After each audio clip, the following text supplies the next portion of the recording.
අර්ථ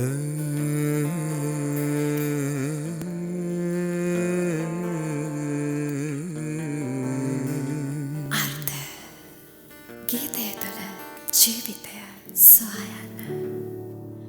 හිතවතුනි, ජීවිතයේ අපට හමු සුන්දර මිනිසුන් බොහෝ මතකයන් අපේ ජීවිතයට එකතු කරා. විටක ඒ මතකයන් සුන්දරයි, ඒ වගේම විටක ඒ මතකයන් අමිහිරි මතකයන් බවට පත් වුණ අවස්ථා තිබෙනවා. ඒක නිසා ඒ සුන්දර සහ අමිහිරි මතක සියල්ල ඔවුන් ගීත ලෙස ලියා තැබුවා පොත්පත් තුළ. ගීත ලෙස මේ ගීත සාහිත්‍ය ලියා තැබුවා. ඒ ගීත තුළට ඔවුන්ගේ අත්දැකීම්, ඔවුන්ගේ සිනහව, ඔවුන්ගේ කඳුල හැමදේම එකතු වුණා. හැබැයි ඒ අත්දැකීම් අපි කොයිතාක් දුරට කියවා තිබෙනවාද කියන කාරණාව ඔබටත් මට ගැටලුවක්. ඒක තමයි අපේ මේ ගීතය තුළ ජීවිතය සොයාගෙන යන අර්ථ තුළ වෑයම. ඔබ ඇසූ ගීතයේ නොඇසූ කතාව ඔබත් සමග බෙදා ගන්න එක තමයි අපේ මේ වෑයම. ඒ වගේම අදත් සුපුරුදු විදිහටම මම හිතන්නේ අපේ අර්ථ තුළ අපේ ගමන් මගේ ප්‍රධාන ගමන් සගයා නියමුවා අකිල විමංග සෙනවිරත්න මේ වෙනකොට බොහෝ දෙනා දන්නා හඳුනන වෘත්තීය උසස් පෙළ සිංහල දේශකයෙක්, ඒ වගේම සාහිත්‍ය විචාරකයෙක්, ඒ වගේම මේ වෙන විට අර්ථ තුළ මම හිතන්නේ පූර්ණ කාලීන සමාජිකයෙක්. ඔහු තමයි අපිව මේ ගමන් මග කැඳවාගෙන යන්නේ. අපි හැමදාම සඳහන් කරන විදිහට. ඉතින් මම අර කලින් සඳහන් කරපු අත්දැකීම් බොහෝ වෙලාවට සුන්දරයි, ඒ වගේම අමිහිරි. නමුත් ඒවා අපි හැමෝටම විඳ ගන්න පුළුවන් විදිහට ගීත තුල ලියා තැබූ නිසාවෙන් අපි ඒවා අදටත් සංගීතය සමග සුන්දර කටහඬවල් සමග විඳිනවා සහ ඒවා අපි දකිනවා. ඒ අනුව අපේ ජීවිතයට ඒවා අපි එකතු කරගන්නවා. ඉතින් අකිල දැන් මේ ජීවිතේ බොහෝ දේවල් සඳහන් වෙන්නේ මේ හැමදේම ස්ථිර නෑනේ. බොහෝ දේවල් වියකෙන සුළුයි, නැති වෙන සුළුයි. ඒකනේ සාමාන්‍ය සබාධාමේ ධර්මතාවය. ඉතින් එහෙම බැලුවාම මේ ප්‍රේමය සදාකාලික වෙන්න පුළුවන්ද කියන ගැටලුවකුත් තියෙනවා. ඔබට අවස්ථාව. මේ දිලීප්, ඔය අතේ බැඳන් ඉන්නවනේ ඔරලෝසුවක්. ඔක කාගේද? මේක මගේ. ඔබේ. ඔය සපත්තු දෙක කාගේද දිලීප්? ඒක නම් ඇත්තටම මගේ. මගේ. ෂර්ට් එකත් ඔබේ වෙන්නේ නේ. ඒ කියන්නේ අපේ දෙයක් නම් ඒක අපිට පාලනය කරන්න පුළුවන් වෙන්න බෑ නේ. තව අවුරුදු 10කින් ඔබව මට හම්බුනොත් ඔය ඔරලෝසුව ඔය විදිහටම තියෙයිද දිලීප්? මේ විදිහටම තියෙන එකක් නෑ. සපත්තු දෙක තියෙයිද? ෂර්ට් එක තියෙයිද? එතකොට ඒවා ඔබේද? අපේ නම් ඒ දේ අපිට ඕන විදිහට තියෙන්න බෑ නේ. එතකොට ඒව ඔබට අයිතිද දිලීප්? නෑ, తాවකාලිකව ඔබට පරිහරණය කරන්න හම්බෙච්ච, ඔබ පරිහරණය කරලා අහක දාන දේවල්. ඔබ පරිහරණය කරලා අහක දාන දේවල් නේ. එතකොට දිලීප, ඔය තියෙන භෞතික වස්තුන් එකක්වත් ඔබේ නෙවෙයි. පිළිගන්නවද? පිළිගන්නවා. ඔබත් පිළිගන්නේ නැති. ඔබ ජීවත් වෙන ගේ ඔබේද දිලීප? ඉතින් ටිකක් එහාට වටින භෞතික වස්තුන් වලට යනවා. සාමාන්‍යයෙන් නම් ගේ මගේ. ඔබ පදින වාහනේ ඔබේද? ඔව් මගේ. දිලීප, අවුරුදු 100කින් ඔය ගේ තියෙයිද? වාහනේ තියෙයිද දිලීප? ඒවා දිරන්නේ නැද්ද දිලීප? දිරනවා. එතකොට ඒවා ඔබේ නම් ඔබේ පාලනය ඇතුලේ තියෙන්න බෑ නේ. එතකොට දැන් මම මේ ලෝකේ ඔබ කිව්වනේ සදාකාලික නෑ කියලා, අස්තිරයි කියලා. එතකොට දිලීප, ඔබ පිළිගන්නවා ඔය අඩු භෞතික වස්තුන් ඔබේ නෙමෙයි. ගේ වාහනේත් ඔබේ නෙමෙයි. හරිද? එතකොට දිලීප, ඒක මං එතනින් තියෙනවා. මම මේ කියන්නේ ගැඹුරු එකක් ඈ. සරලව. දිලීප, දැන් මං එනවා ඔබ දිහාට. ඔබේ බිරිඳ ඔබේද දිලීප? ඔව්, බිරිඳ නම් මගේ. එහෙනම් එයාගේ කොණ්ඩේ සුදු වෙන එක වළක්වන්න වාට පුළුවන්. හැම රැලි වැටෙන එක වළක්වන්න පුළුවන්. සමහරලාට ඇය ඔබට තරහ ගියගේ වෙලාවට ඔබ ඇයගෙන් තරහ යන එකක් බලාපොරොත්තු වෙන, ඔබට ආදරය කරනවා. ඔබට ආදරේ බලාපොරොත්තු වෙද්දී යා තරහ වෙනවා ඇති. ඉතින් ඔබේ නම් ඒක ඔයාට ඕන විදිහට වෙන්න බැදිලි. ඒක ඔබේද? නෑ. එතකොට ඔන්න පුංචි භෞතික වස්තුත් ඔබේ නෙමෙයි. ඒව ඔබේ පාලනයෙන් තොරයි. ඊළඟට වාහන ගෙවල් වගේ ලොකු භෞතික වස්තුනුත් ඔබේ නෙමෙයි. ඒවා දිලීපගේ සහ ඔබෙනුත් පාලනයෙන් තොරයි. බැඳීමුත් ඔබේ නෙමෙයි. හරි. මම වාගේ යාළුවේද දිලීප? ඈ? ඔබ මගේ යාළුවෙක්. මං වා කියන විදිහට ඉඳීද මේ පැය එකමාරක් මෙතන? මට ඉන්න පුළුවන්ද එහෙම? ඔව් ඒකනේ වෙන්නෙම නැති නේද? එතකොට දිලීප මම ඔබේ යාළුවෙකුත් නෙමෙයි. අපේ නම් ඒක අපිට උණු විදිහට පාලනය කරන්න පුළුවන් වෙන්න බෑ. හරි. දැන් මම ඒකත් පැත්තකින් දින. එතකොට සියලු බැඳීමුත් ඔන්න මම තුනක් කිව්වා. පුංචි භෞතික වස්තු, ලොකු භෞතික වස්තු, සියලු බැඳීම්. ඒවා අපේ නෙවෙයි. දැන් ඉන්නේ දිලීප ගැඹුරුම තැනට. ඔය කොණ්ඩේ ඔබේද? සාමාන්‍යව කාගේ කොණ්ඩේද? ඔබේද? ඔබේ නෙමෙයි. මේ කොණ්ඩේ මගේ. දිලීපගේ මෙච්චර කාල එක කොණ්ඩ ගහක්වත් සුදු වෙලා නැද්ද? තාම නෑ. වෙයිද ඉස්සරහට එහෙම? ඉස්සරහට වෙයිනේ. එතකොට ඒ කොණ්ඩේ ඔබේද? ඉතින් කියන්නකො කළු වෙලාම තියෙන්න සුදු වෙන්න එපා කියලා. ඉතින් ඔබේ නම් එහෙම වෙන්න පැදිලි. ඔය හැම ඔබේද? රැලි වැටෙනවද නැද්ද ඔක? වෙනවා. එතකොට ඒකත් අපේ නෙමෙයි. මේ S2 අපේද දිලීප?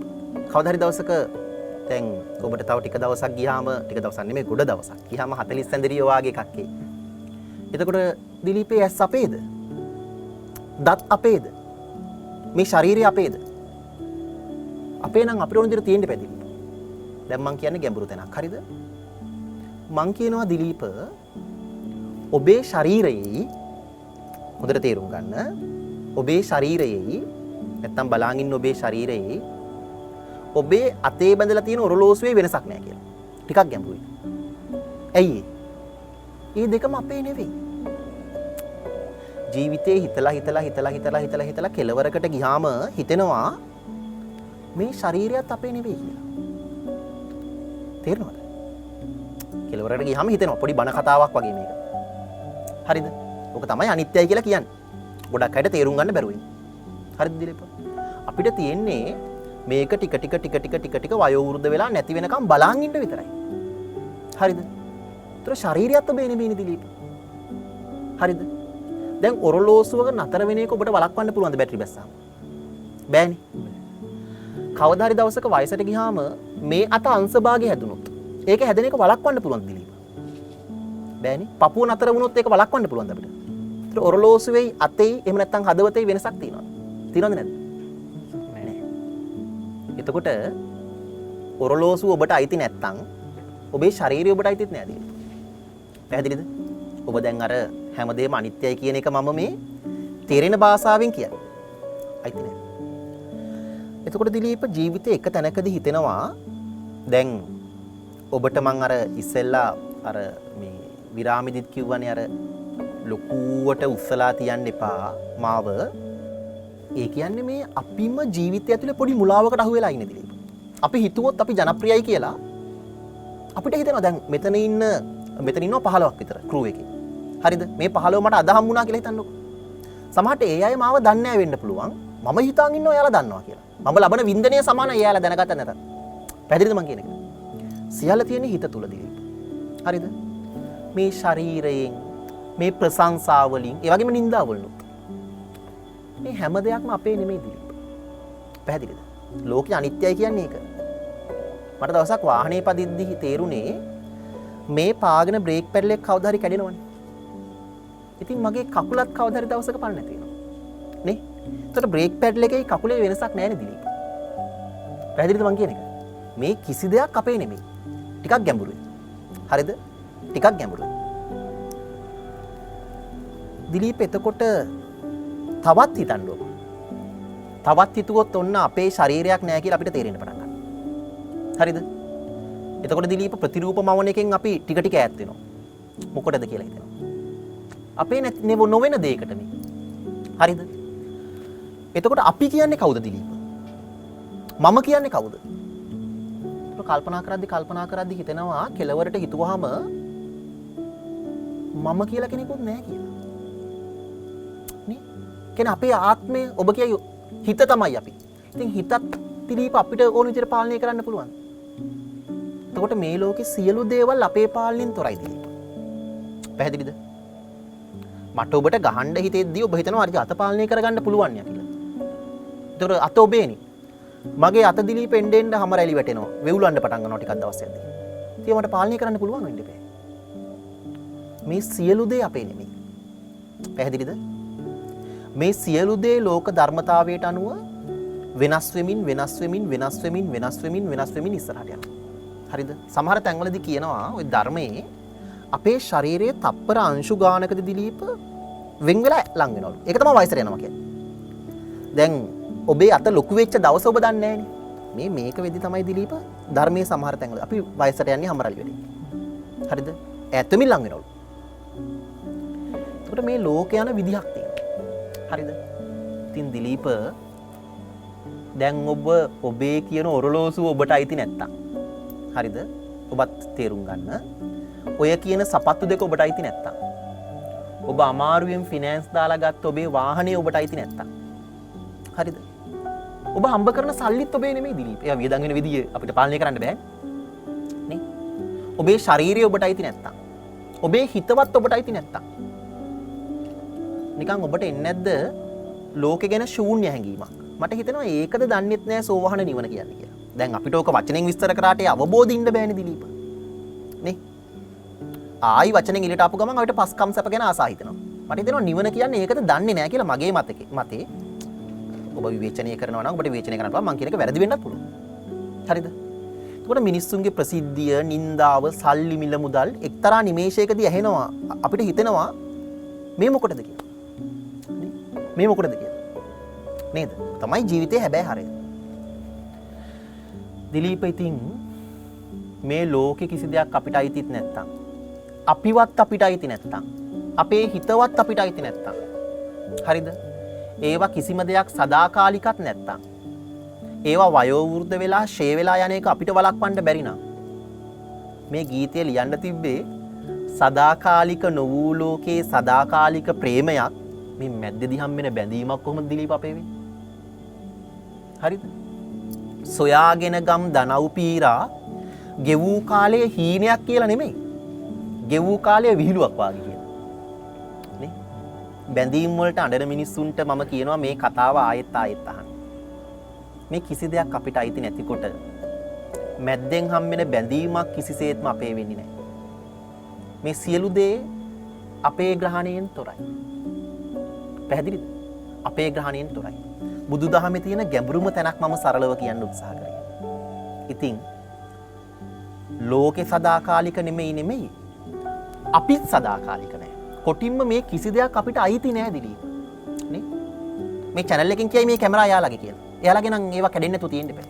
එයාලට ඕන විදියට. කවුරුත් මේ channel එකේ කට්ටිය කැමතිද මේ කැමරා කැඩෙනවට? ඔබ කැමතිද ඔබේ හාම රැලි වැටෙනවට? නේ? ඔබ කැමතිද දැන් ඔබේ අම්මා ඔබේ තාත්තා ඔබේ එයාලා වයසට යනවට ඔබ කැමතිද? ඉතින් අපේ නම් අපේ විදියට තියාගන්න පුළුවන් වෙන්න බෑ. ඉතින් සදාකාලික ප්‍රේමයක් හොයන එක දිලීප මොන විහිළුවක්ද?